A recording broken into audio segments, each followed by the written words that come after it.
So the one thing that really disrupts relationships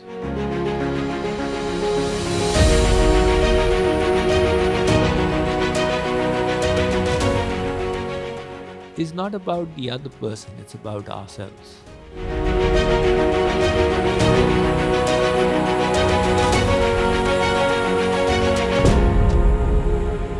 Bad news, right? It takes away all the joy of finger pointing.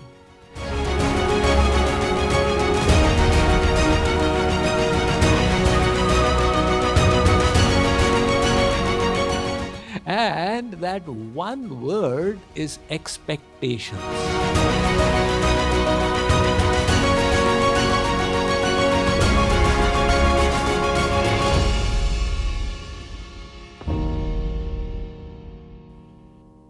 Today we'll come straight to the point. Happiness in relationships. It is said, man is a social animal. Factually, we all live in a web of relationships. And we all experience the need to be understood by others, to understand others, to care for others and be cared by others, to love truly and be loved genuinely. When relationships are healthy and fulfilling, they are extremely satisfying. And when there's a discord in these relationships, it kind of robs life of all its happiness. To the extent that healthy relationships leads to better health. Studies have been done of the blue zones in the world. The blue zones are those areas of the world when an exceptional number of centenarians, people who live beyond 100 years. One such famous blue zone is Okinawa in Japan, which has got an astonishing number of people who cross the lifespan of 100.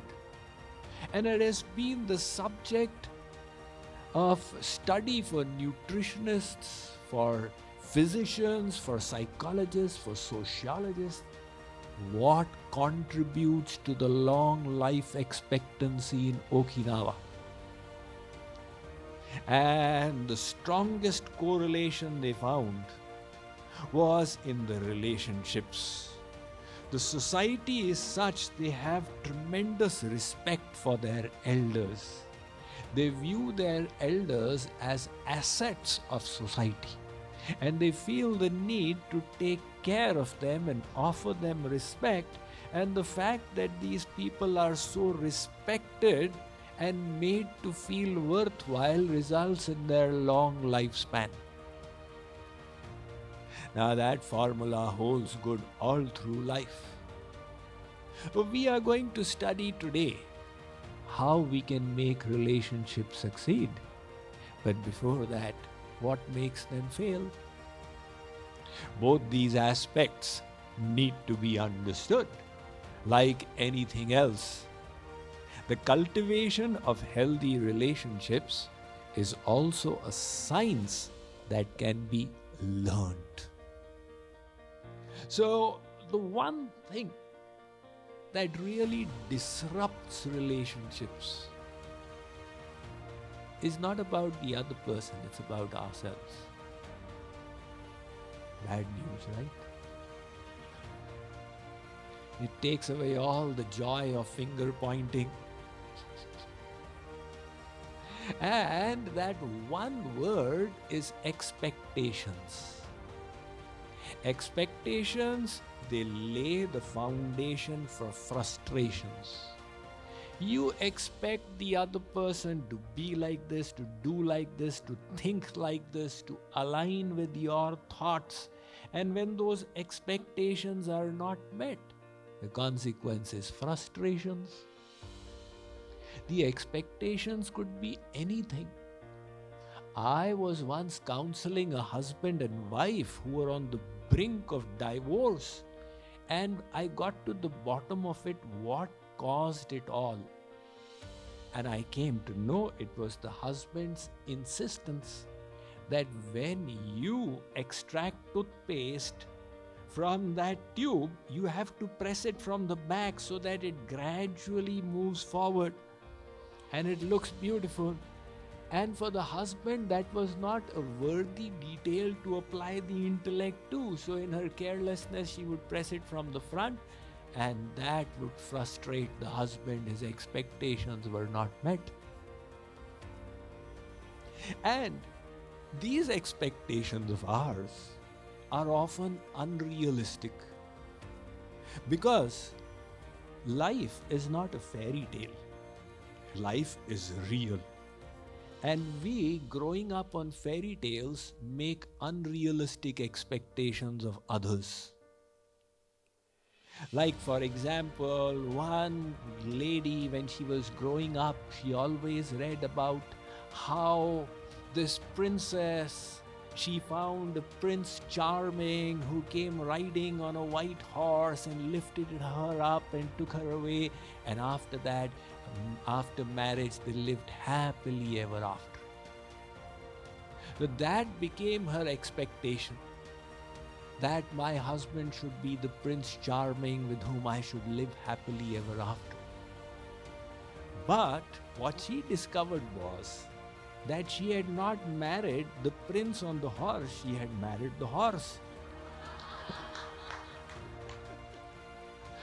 When the reality dawned upon her, it shattered her expectations, and then there was no end to the frustrations.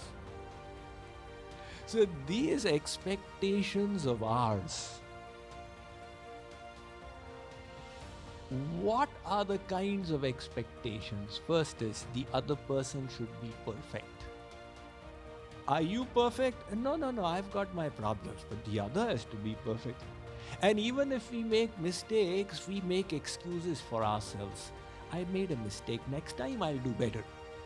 But for the other person, we never make excuses that next time this person could do better.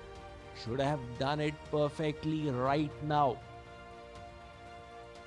We are expecting perfection from the others, and that is leading to disappointments. The other is the expectation that this person should know my mind. The wife, it's her birthday today, and she has made out in her mind a plan that my husband will come, and after his office, he'll still be full of romantic emotions. So he will lovingly ask me out for a birthday dinner. Now, if the husband was a yogi, he could have read the mind, but he was not. So he didn't know what the wife had in the mind, and he offered a birthday gift but did not take her out for the birthday dinner, and that upset the wife, that why did he not read my mind? And the next expectation is that the other person should have the same likes and same dislikes as I have got. Again, an extremely unrealistic expectation, because everybody is different. So if the husband is enjoying the TV show Kaun Banega Karodpati, he expects that the wife should also have the same likes and dislikes. And if there's a mismatch, again there is a fight. And the third is that the other person should do as I want that person to do. So very often, the parents, when the child is born, they think my child will be the next Shravan Kumar when he grows up. Now they've created these unrealistic expectations. And he doesn't become a Shravan Kumar, he doesn't become a Rakshas Kumar either. Somewhere in between, but now there's infinite disappointment. What is at the root of all these expectations? Selfishness. I want my happiness. You are my friend, provided I get my happiness. You are my relative, provided it makes me happy. Does it make you happy? Who cares about that? It should make me happy. To the extent that even when we think we are correcting the other for their happiness, actually we are correcting them so that they change and we become happy. This self-seeking is so deeply rooted that it's practically a huge task to even realize it, what to talk of getting rid of it from the root. One husband and wife, at night, they started fighting. Do they fight? I don't know, I'm only guessing. They started fighting. And this day the fight turned pretty serious. So at midnight, the husband got extremely upset. He got out of his bed and said, "Enough is enough, no more. I cannot stay in this house tonight." So he walked out of the house. He went into his car, which was on the driveway, and he said, "I'll spend the night in the car on this driveway." He was fast asleep in a little while. And the wife kept on contemplating. And suddenly she had a change of heart. She just started remembering how much she loves her husband. So those emotions started gushing up. And she thought, let me do a goodwill gesture for him. She went to the fridge, got his favorite soda water bottle out, and went out into the driveway, saw him sleeping. She opened the door of the car and put the soda bottle there. That when my husband wakes up in the morning and sees what I have done with so much of love, he will also remember how much he loves me, and then we will live happily ever after. Now, if it was a fairy tale, that is exactly how it would have happened. But this was not a fairy tale. The husband woke up and he was still in a bad mood. He saw that soda bottle. He said, "Let me take my anger out on the bottle itself." So he opened the door, poured the soda on the ground and smashed the bottle. That annoyed the wife beyond control. And fuming with rage, she came to meet Swamiji and said, "Swamiji, you have got to hear me out." So I said, "Okay, I can give you a few minutes. No Ram Kathas." So she said, "I loved my husband so selflessly. Look what I did and look what he did." So I said, "Then what did you expect your husband to do? What did you expect your husband to do which he did not do that annoyed you so much?" And the moment I said the word expect, she suddenly had the epiphany that I am not as selfless as I was thinking I am. Because I was having these expectations. So if you analyze, we are always self-seeking. That is what is causing these problems.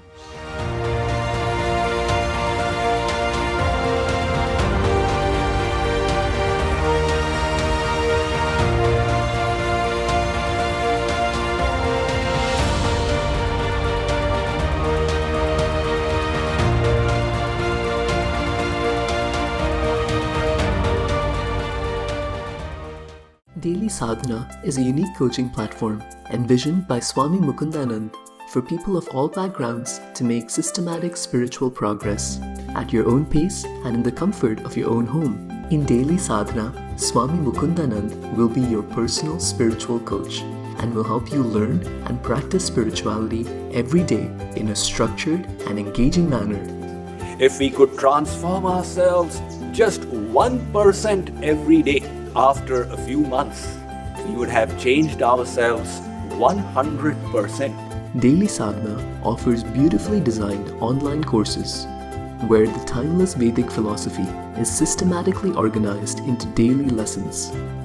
Each daily lesson contains an exclusive video lecture, review slides to revise the key takeaways, special meditation sessions, and quizzes and exercises. Visit mydailysadhana.org to learn more and start your spiritual practice today.